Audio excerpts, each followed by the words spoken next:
আজকে নদী আমার সাথে যোগা করতে এসেছিল। আচ্ছা, বাড়িতে এসেই মোটামুটি আমি আমার কাজে লেগে পড়েছি।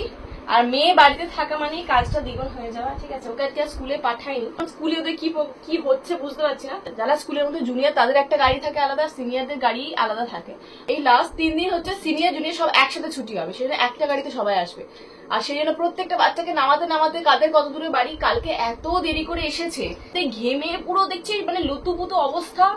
সেরকম শরীরটাও খারাপ হয়ে গেল হঠাৎ করে, মানে এত গরমে এত ঠাসাঠাসি করে এসেছে নাকি আমি জানি না, কারণ অতগুলো বাচ্চা একটা গাড়িতে থরেই না ধরে। সেই জন্য আমি আর এই 2 দিন ধরে এই প্রোগ্রামটা চলবে, আমি এখন ভাবছি না ওকে পাঠাবো।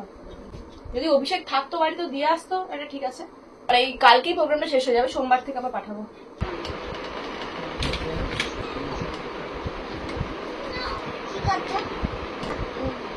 বাবা আগে বাবা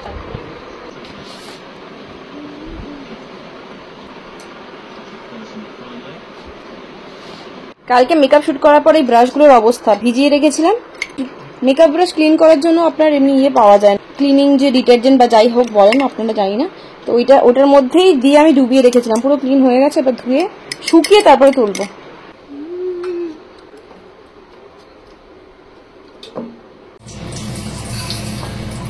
good morning everyone, welcome back to my channel. আজকে বৃহস্পতিবার, মানে আমার আজকে নো ভাত, নো চাল, নো মুড়ি। সেজন্য আমি আমার জন্য করে নেবো ডালিয়া, আর রাতে রুটি খেয়ে নেবো।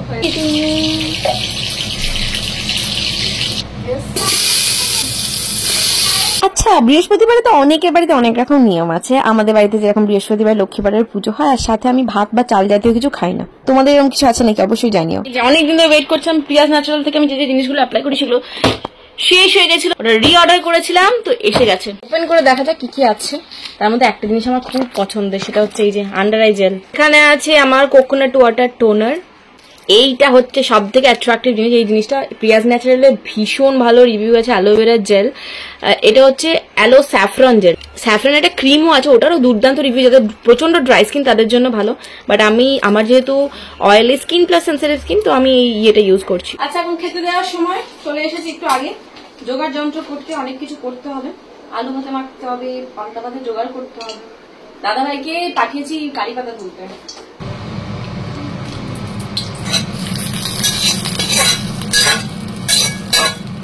পান্তা ভাত খেয়ে আরাম করে দাদাভাই বেরিয়ে গেছে অফিসে, মা বাবা সবাই উপরে চলে গেছে শুতে।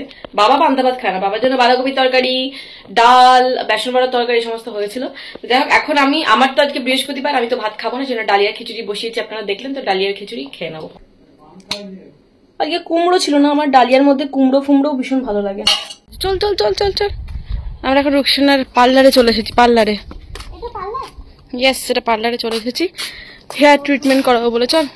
এখানে আসার আমার মেন কারণটা হচ্ছে রুকসানা যে আজকে যে ট্রিটমেন্টটা করাবে না, এটা পুরোপুরি কিন্তু ওই পার্লার ট্রিটমেন্ট না, এর মধ্যে হোমমেড ট্রিটমেন্ট বেশি আছে। এই হোল প্রসেসটা কি কি ট্রিটমেন্ট করেছে আমি বলে দিচ্ছি। এবং আমি এখন এখানে বসে আছি, পরের দিনে এখনো পর্যন্ত কিন্তু 3-4টে বেশি হেয়ারফল হয়নি, যেখানে মোটামুটি 200-400 আমার 500 এক একদিনে চুল উঠছিল। রীতিমতো মনে হচ্ছিল মাথা ফাঁকা হয়ে যাবে। তো কাল থেকে মোটামুটি করার পর থেকে আমি এখনো পর্যন্ত দেখতে পাচ্ছি যে হেয়ারফল ডেফিনেটলি কমেছে। বাট এটা কতদিন স্টে করবে সেটা হচ্ছে মেন ব্যাপার। যেমন স্পা করার পরে বেশ কিছুদিন থাকে, তারপরে আবার যেই কেসেই হেয়ারফল স্টার্টিং হয়ে যায়। যাক, প্রথমে যেটা করলো, ওরা একটা অর্গানিক ভার্জিন কোকোনাট অয়েল নিয়ে কটন প্যাডে ডিপ করে করে সিথি কেটে কেটে গোটা মাথায় ভালোভাবে অ্যাপ্লাই করে দিল। তারপরে মোটামুটি 8 ঘন্টারও বেশি সময় ধরে ম্যাসাজ করেছে। খুব আরাম পেয়েছি, রীতিমতো আমার ঘুম পেয়ে যাচ্ছে। প্রথমে নর্মালি ফিঙ্গার টিপে করে 8 ঘন্টার উপর ম্যাসাজ করেছে, তারপর একটা ভাইব্রেশন যে মেশিন হয় না, সেইটাকে নিয়ে হাতের মধ্যে গলিয়ে ঘাড়ে, পিছনে ইভেন ভালো করে ম্যাসাজ করে দিচ্ছিল। এত আরাম লাগছিল আমার রীতিমতো। ভাইব্রেশনও মোটামুটি 10 মিনিটের মতো দিয়েছে। আর তারপরে একটা কি করলো, পেঁয়াজের রস একটা বাটিতে নিয়ে ওটাও কটন প্যাডে ডিপ করে করে মানে গোটা মাথায় ভালোভাবে দিল, দিয়ে তারপরে বেশ কিছুক্ষণ ম্যাসাজ করলো, দেন দেওয়া হলো স্টিম। রোজ এত এত পেঁয়াজ আদা রসুন দিয়ে বাড়িতে রান্না হয়, বিশ্বাস করুন, একটু করে পেঁয়াজের রস যদি আমরা তুলে রেখে রোজ লাগাতে পারি অনেক উপকার পাই। বাট সামনে থেকেও লাগানো হয় না। বিশেষ করে একটা ভয় কাজ করে, কি বলুন তো, পেঁয়াজের রস আর ডিম এই জাতীয় জিনিস থেকে ভীষণ বাজে গন্ধ ছাড়ে। তো শ্যাম্পু করতে হবে, না হলে লোকের কাছে বেরোনো যাবে না, বাইরে বেরোনো যাবে না। ওই একটা কাজ করে, সেই জন্যই আর লাগানো হয় না। পেঁয়াজের রসটা লাগানোর পরে স্টিম নিয়ে মোটামুটি 15 মিনিট থেকে 20 মিনিট রাখা হয়েছিল, তারপরে শ্যাম্পু করতে হয়েছিল। সপ্তাহে একদিন হাতে সময় আমরা সবাই পাই, তো ওই সপ্তাহে একটা দিনের জন্য আমরা বাড়িতে এই ট্রিটমেন্টগুলো করতে পারি, বাট করা হয়ে ওঠে না। কারণ আগে থেকে আমরা সমস্ত প্ল্যান রেডি করে রাখি এই সপ্তাহে কোন কাজটা করবো, কোথায় যাবো। পেঁয়াজের রস আর অয়েলিং করা হয়ে গেছে, এরপর এই জাম্বো জিনিসটা আমার মাথায় ঢুকিয়ে স্টিম দেওয়া হবে। নদী কি করছিস মামা? এইসব মেশিন কেউ বার করেছিল আমাদের ভাবি, পেছনে জল ঢালতে হচ্ছে। এই স্টিমের মেশিনটা না থাকলেও নর্মাল স্টিমার আমার কাছে আছে, যেটা ফেসিয়াল স্টিমার, ওই দিয়েও কিন্তু চুলে স্টিম দেওয়া যায়, খুব ভালোভাবে না হলে মোটামুটি কাজ চালানো যায়, বাট সেটাও আমি কোনোদিন করি না। আমার যে ক্লগড হেয়ার ফলিকেলের সমস্যা আছে সেটা আমি খুব ভালো করে বুঝতে পারি। কেন বলুন তো, আমার মাথাতেও না মাঝে মাঝে একনে হয়। আমি এখন গুহার ভেতরে ঢুকে গেছি, আর নদী হচ্ছে একদম বিরাট লেভেলের বোর ফিল করছে, বুঝতেই পারা যাচ্ছে। চুল আছে এর মধ্যে। পেঁয়াজের রস দিয়ে স্টিম দেওয়া হয়ে গেছে, মাথা ঠান্ডা হলে এরপরে মাথাটা ধুয়ে নেবো, তারপরে আরেকটা কি স্পায়ের মতো ক্রিম লাগাবে, তারপরে সেটা ধুয়ে কমপ্লিট। এই বর্ষায় কোনো কিছু আদিবাসী অয়েলি বলুন বা যে বাসি অয়েলি বলুন, কোনো বর্ষায় কাজ করছে না। রুকসানাকে বললাম, রুকসানা বললো এইভাবে ওরও নাকি হেয়ার ফল হচ্ছিল প্রচন্ড, বাট এটা করার পর থেকে নাকি হচ্ছে না। তাহলে চলো একবার ট্রাই দিয়ে দেখা যাক। রুকসানা এমন জায়গায় শ্যাম্পু স্টেশনে রেখেছে, শ্যাম্পু করতে গিয়ে ট্যান পড়ে যাবে গোটা গায়ে। কানে তুলো গুঁজে নিয়েছি জল যাতে না পড়ে। এখন আমি সানবাথ নিতে নিতে হেড বাথ নিচ্ছি, দুটো বাতি একসাথে হচ্ছে আমার। চোখটা বন্ধ করি, মনে হয় বিচে শুয়ে আছি। তুই একটু আওয়াজ বের কর মুখ থেকে, সমুদ্রে হাওয়া দিচ্ছে, দেখ কি সুন্দর সমুদ্রের হাওয়া। শ্যাম্পু স্টেশন থেকে হেড বাথ এন্ড শ্যাম্পু দুটো নিয়ে চলে এসেছি। এরপরে অ্যাপ্লিকেশন হবে ওই ক্রিমটার, যেটা রুকসানা নিয়ে এসেছে। এই ক্রিমটার নাম আমিও জানি না, কোনো একটা স্পা ক্রিম, বাট নাকি ভীষণ ভালো কাজে দেয় বলছে। তো ওটা গোড়ায় গোড়ায় অ্যাপ্লাই করবে, করে মোটামুটি 20 মিনিট রাখতে হবে। 20 মিনিট রাখার পর জাস্ট প্লেন জলে ধুয়ে নিতে হবে। এই হচ্ছে মেইন কাজ। বেসিক্যালি এটা একটা স্পা ক্রিম, বাট আমি এটার নাম কোনোদিন শুনিনি। এটা ডিফারেন্ট কোম্পানির হতে পারে বা ডিফারেন্ট কোনো স্পা ক্রিম হতে পারে, যেটা আমি শুনিনি। মাসে একটা, যাদের খুব মানে mild to moderate hair fall হয় আর যাদের এক্সেসিভ হেয়ার ফল হয় তাদের জন্য 15 দিন একবার। এক বিউটিশিয়ান বসেছেন হেয়ার ট্রিটমেন্ট করাতে। দিদি কিছু বলুন, আমার তো হেয়ার ফল হচ্ছে, আপনি এই বিষয়ে কিছু বলতে চান? তোমারও হেয়ার ফল হচ্ছে, তাহলে আর বিউটিশিয়ান হয়ে কি লাভ? মিথ্যে কথা বলছিস? আমি তুলেই তো। আচ্ছা, আমার স্পা করা কমপ্লিট, এবার বাড়ির দিকে রওনা দিচ্ছি। চলো। না, ইয়েস যাবে। বাইরে ওয়েদারটা দেখে মনে হচ্ছিল বৃষ্টি হবে, বাট বৃষ্টির নামগন্ধ নেই। Good evening. অনেকদিন পর মোহিত চ্যানেলে আবার প্রকট হলাম। আছি এখন কটকে। কটকে আছি স্টেশনের কাছে বম্বে ইন হোটেলে। আর এখানে একটা নাকি হোটেল আছে যার নাম হচ্ছে অরোভিল।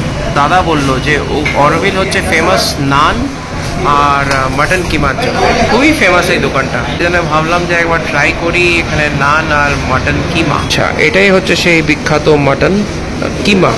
একটা নান হচ্ছে যথেষ্ট, একজনের জন্য বলবো না, হয়তো দুজনই হয়ে যাবে যারা কম খায়। একবারে নানের সাইজটা দেখুন, এটা হচ্ছে একটা বিশাল বড় থালা, আর পুরো থালাটাকে জুড়ে হচ্ছে এই নানটা। এই কিমাতে আপনার মাটন কিমা আছে আর মাটন লিভার, এটা কি করে, এটা নাকি প্রচন্ড ফেমাস এখানকার। এই হচ্ছে সেই ফেমাস হোটেলটা কটকে অরোভিলে ফুড ফেয়ার, যেটা আমি ট্রাই করলাম। ওই নান আর মাটন কিমা জন্য যেটা হচ্ছে ফেমাস এই হোটেল। খাওয়া হয়ে গেছে, এখন ফিরছি পেট ভর্তি করে। নান একটাই যথেষ্ট, একজনের জন্য বলবো না, দুজনের জন্য। মাটন কিমাটা যথেষ্ট টেস্টি ছিল, ভালো ছিল, গুড এনাফ। ওই যে সোজা দেখা যাচ্ছে একটা ইয়েলো কালারের বিল্ডিং, ওটা হচ্ছে আমার hotel Bombay inn. Bombay inn হোটেলটাও খুব সুন্দর, বহু পুরনো, অনেক বছর পুরনো হোটেল এটা। আর এটা হচ্ছে কলেজ স্কোয়ার, এটা হচ্ছে খাবারের ডিপো।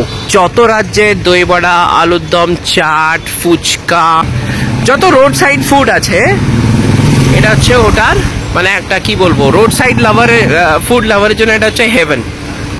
এই হোটেল ঢুকে গেছি। ভালো কথা হচ্ছে হোটেলের কম্পাউন্ডে বা ক্যাম্পাসে একটা সুন্দর মন্দির আছে, রাম মন্দির আছে এটা অ্যাকচুয়ালি। এই হোটেলের রুমে ঢুকলাম, যদিও এটা ডাবল বেড, ডাবল অকুপেন্সি, দরকার নেই, আমি সিঙ্গেল অকুপেন্ট। হরিদ্বারে হোটেলটা যথেষ্ট ভালো, পরিষ্কার পরিচ্ছন্ন। সারাদিন তো বললি না যে স্কুল যাওয়ার নাম হলো সেই তোর গলায় ব্যথা শুরু হলো, কখন বলছিস? আমি তো শুনতে পাইনি। আচ্ছা, আমার এই ওপরের কিচেনের জন্য একটা জিনিস আনিয়েছি, সেটা হচ্ছে ওই যে ওয়াল হুক যেগুলো হয় না সেগুলো, কারণ জিনিস বেড়ে গেছে এখন। আর এই জিনিসটা না, এই জায়গাটায় সব জিনিস ধরছে না, হাত লাগলে টুকুক করে পড়ে যাচ্ছে। তো আমি এখানে কয়েকটা হুক লাগাবো, আর এই হুকগুলো বলছে তো যে মোটামুটি হাতা ফাতা সবকিছুই ধরে নিতে পারবে। তো দেখা যাক, আমি এখন লাগাবো এটা ধরে রাখতে পারে কিনা। জিনিসটা ডেফিনেটলি এইভাবে থাকবে। এইটার ভেতরে একটা স্টিকার আছে, ঠিক আছে? স্টিকারটাকে তুলে স্টিক করতে হবে। এই যে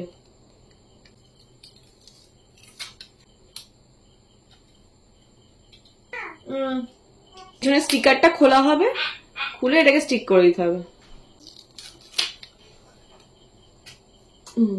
এবারে দেখি কিরকম ভাবে হোল্ড করে রাখতে পারে এই জিনিসটা। বাহ সুন্দর। এইগুলো পারছে না, এরকম হয়ে থাকছে জিনিসটা, এগুলো পারছে না। বড় বড় হুকের জিনিসগুলো সেরকম ভাবে ঝুলিয়ে রাখতে হবে। তো এখন মোটামুটি এই দুটো জিনিসই স্টিক করা ছিল, বাকি যেগুলো সব সেটেল হয়ে গেছে। এটা নিতে পারবেন? এটা এই সাইডে রাখলাম কারণ এখানে সব জিনিস একসাথে ভালো লাগবে না। সুন্দর রেখেছে। আপনারা এরকম জিনিস কিচেনের জন্য কিনতে পারেন, খুব ভালো।